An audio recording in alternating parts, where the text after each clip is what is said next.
There are people who have been cheated on, betrayed, heartbroken by people you love so much that your heart broke so bad that you thought you would die. But you didn't. You survived. Sometimes life offers you no option but to survive.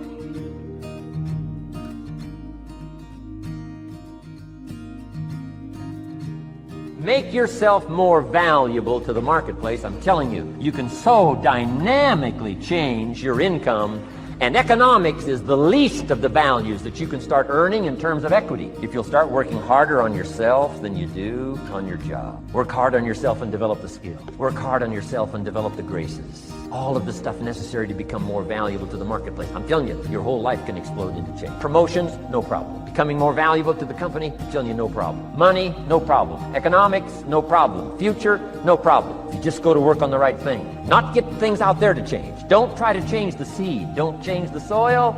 Don't change the sunshine. Don't change the rain. Don't change the mix of seasons. Let the miracle of everything that's available work for you, and start working on the inside. Work on your philosophy. Work on your attitude. Work on your personality. Work on your language. Work on the gift of communication. Work on all of your abilities. And if you'll start making those personal changes, I'm telling you, everything will change for you. Now, let me give you another scenario on personal development. It's called the 4 major lessons in life to learn. Before we get to the 4 major lessons in life to learn, let me give you a key phrase for your notes. Here it is. Life and business is like the seasons. Life and business is like the seasons. Frank Sinatra sings, life is like the seasons. Now, here's one of the key phrases that changed my life. Starting at age 25, you can see this whole scenario. Personal development for me began.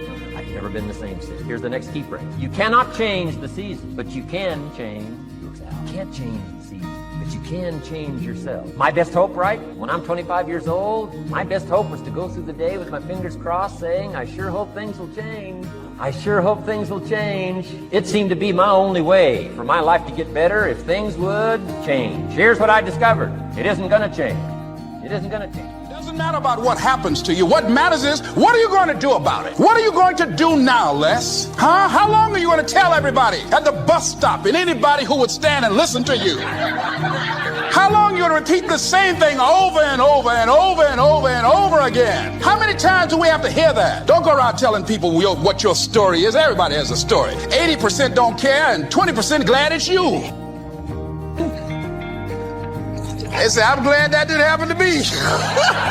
Sometimes you think you got some problem. You hear somebody else's problem, and if their problem is real bad, it makes you feel good. Am I right? All right.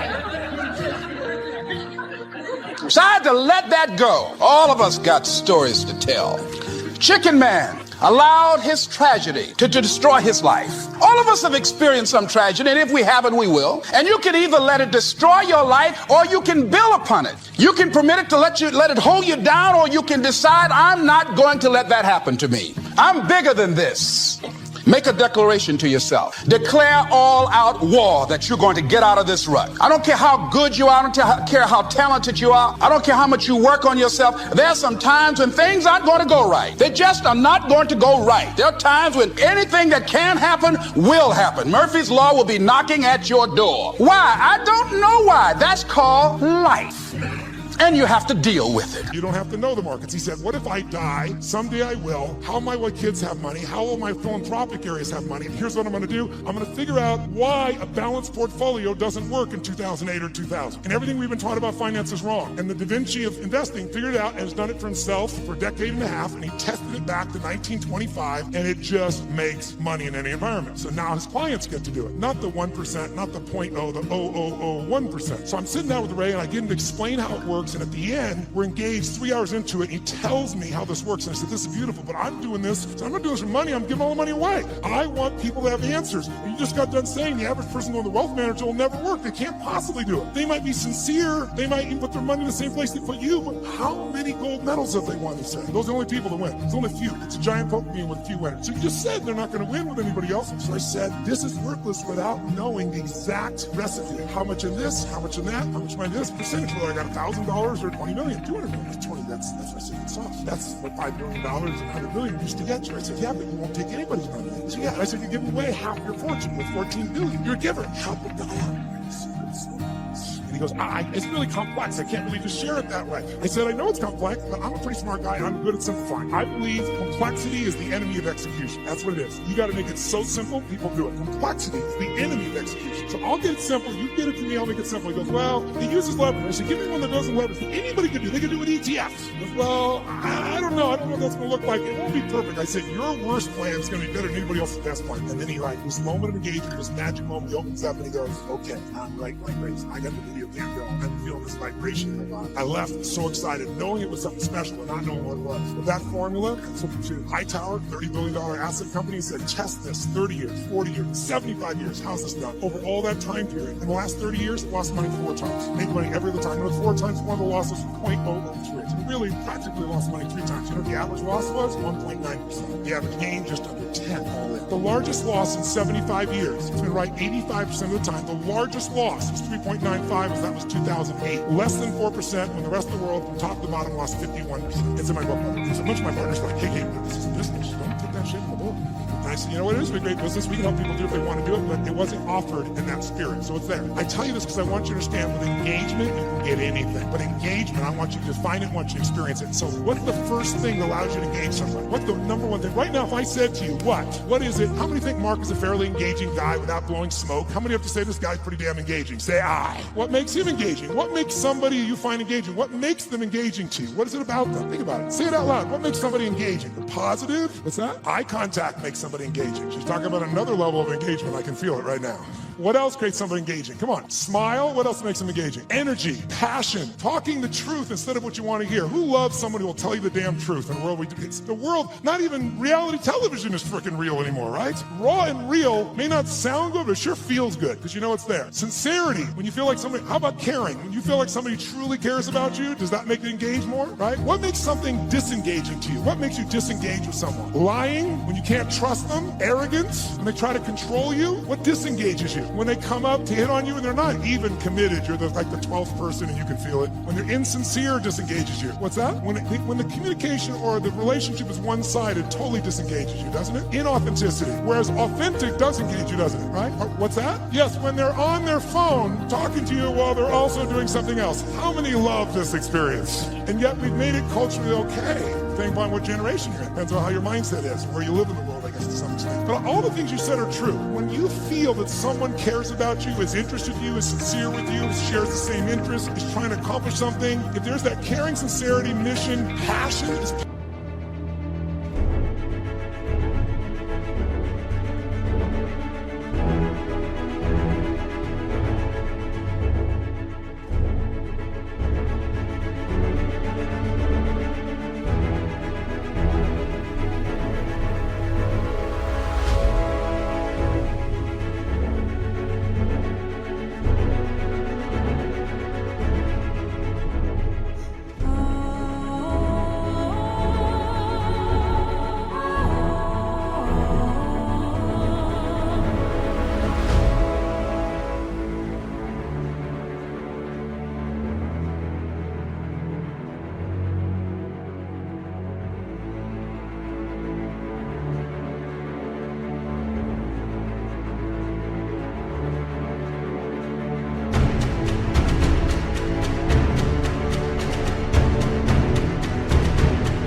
something engages you, yes or no? And then disengagement's the opposite. But all of them start with one thing that I want to do right now so we can shift this gear, because you've been sitting way too long and so quietly. You've been so nice. But this passive learning has got to end now. I just did it so it wouldn't feel jolting when we began. Now we can step into the real game. And here's how I want to do that. First of all, energy. Energy is the base. How many agree energy is engaging? Say I. If you want to change something in your life and you are what I call energy poor, low energy, are you going to follow through? Yes or no? You love your husband or wife, but you're exhausted. Love you, okay. There is no passion. There is no intimacy without energy. Am I right? You're not going to go to build a business without energy. You see this crazy man? He's filled with energy day and night and day. It's Richard Branson. How much energy does that man have? He's insane in his energy. Anybody I've ever ever met who really has this compelling ability to engage with people. It's energy, but are they born with it? Some maybe, most not. Because I've interviewed them, I've seen them, and I also see some of them like Richard. Richard is a ball of fire of energy, and then he's not. He's actually a very internal guy in many ways. He's external when he wants to go do something. He's crazy and willing to risk his life. Not in business. In business, he goes, okay, I'm going to take Virgin and make Virgin Airways, so how can I lose? Oh, I'm going to make a deal with Boeing that if they fail, I get to give them the jets back. That's how he thinks. His life, let me go in the middle of a balloon in the middle of the sky and hope shit happens. The point is, engaging people have that kind of energy. It doesn't matter who they are, where they are, they have that kind of experience. So what you and I got to do is got to tap that out. So how many of you have had times when you were in the flow, where energy was going through you, like you didn't have to think about it. The right thing was said, the right thing came out of you. Who's been in this place before? Say I. Oh, come on, say I. Who's ever had a time when you did something and after you did it, you thought, I can't believe I said that. I can't believe I did that. That was so stupid. Who's done this before? Say I. Who's done something where after you did it, you went, that was me. I don't know how I did that shit. That was bullshit. Who's ever impressed yourself? Say I.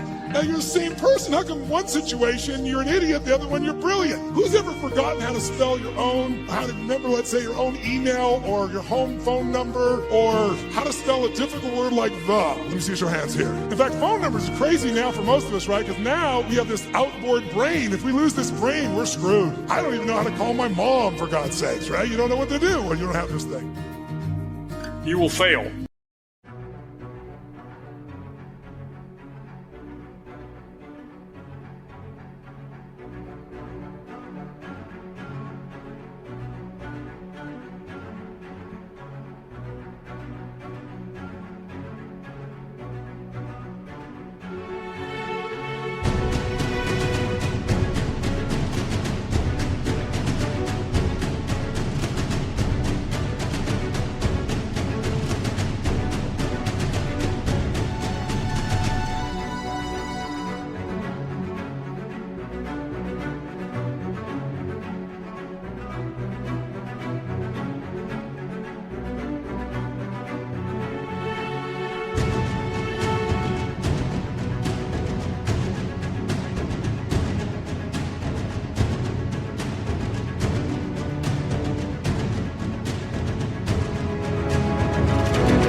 You will likely fail often. It will be painful.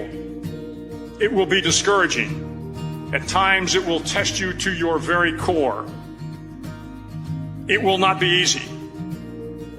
This is for those of you who are going through the fire.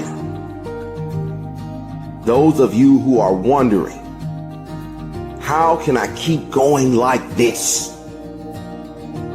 Some of you have been through so much that you should have lost your mind. It's all right to fail as long as you fail forward. It's all right, but I need you to have heart, because there's some things you just can't get without perseverance. Don't think it's strange when things happen to you, because every man, every woman, every boy, every girl will go through a time where your faith will be tested. You will hit something. And when you do, you will have a choice. Many choose to turn around. They feel a little pain, then they run away. But there is a small number who decide that the pain is worth the price. They will do whatever is required to make it past this. I know it's hard, and I know it may look hopeless. But if you just keep pushing forward, you'll see how strong you truly are. When things are going bad, there's going to be some good that will come from it. Mission got canceled? Good. We can focus on another one. Didn't get promoted? Good. More time to get better. Didn't get funded? Good. We own more of the company. Didn't get the job you wanted? Good. Go out, gain more experience, build a better resume. Got injured? Good. Needed a break from training. Got beat? Good. We learned. Unexpected problems? Good. We have an opportunity to figure out a solution. That's it. When things are going bad, don't get all bummed out, don't get startled, don't get frustrated. No. Take that issue, take that setback, take that problem and turn it into something good. Go forward. If you can say the word good, it means you're still alive. It means you're still breathing. It means you've still got some fight left in you. So get up, dust off, reload, recalibrate, re-engage, and go out on the attack. I got here not because I'm the strongest, not because I'm the fastest, not because I'm the best. I never stopped fighting. It got harder and it got harder, and it seemed the further I climbed, the harder it got. But I didn't stop. I didn't quit. I just kept fighting and fighting and fighting. Don't let this world break you. You are stronger than what you are going through. I invested too much to quit. I made too many sacrifices to give up. We've come too far. We've been through too much. We've seen too much. We've had too many victories. We have seen defeat. We've looked defeat in the face and we've overcome it. We've come too far to give up now. We've come too far to be negative now. We've come too far to start overthinking now. So when life happens, I don't just sit there and cry. I buck back. I buck back. I wish I could tell you it's gonna get easier. I wish I could tell you that if you just keep going, the weight is gonna get lighter. I wish I could tell you that, but that's not the truth. The truth is you gotta find something within. You gotta find something within, and that's gotta push you, and that's gotta elevate you, and that's gotta drive you, and that's gotta move you. And when you find out what your why is, you don't hit snooze no more. When you find your why, you find a way to make it happen. The spirit of resiliency, the spirit of grit, it's in your DNA. It's in your blood. Overcoming is in your blood. Getting through adversity is in your blood. Your ancestors got through so much more. We will be all right. We need to focus on where we're going, not where we come from and what's happening. I just need you to keep walking toward it. I don't need you thinking about it no more. You're doing too much thinking. You analyze it too much. You're talking yourself out of it. I don't know if this is going to work. I tried and it didn't work. I just need you to keep moving. I need you to make up in your mind that the only way you can lose is if you quit. I just need you to keep going. It's an opportunity to prove what you're made of. It's an opportunity to prove you are what you say you are in your head. When you look in the mirror and you say, there goes a bad motherfucker, you actually believe it. And the process is not supposed to be comfortable. So if it hurts, welcome to the big leagues. If you feel like you're under heat, praise God. If you feel like you're being pressured, praise God. But when God looks like he's pulling you back, eventually he's going to let you go. And the farther he pulls you back, once he releases you, boom. I challenge you to never give up. Never give up. You're going to be here one day, but you'll never get here if you give up, if you give in, if you quit. And finally, guys, you got to want to succeed as bad as you want to breathe.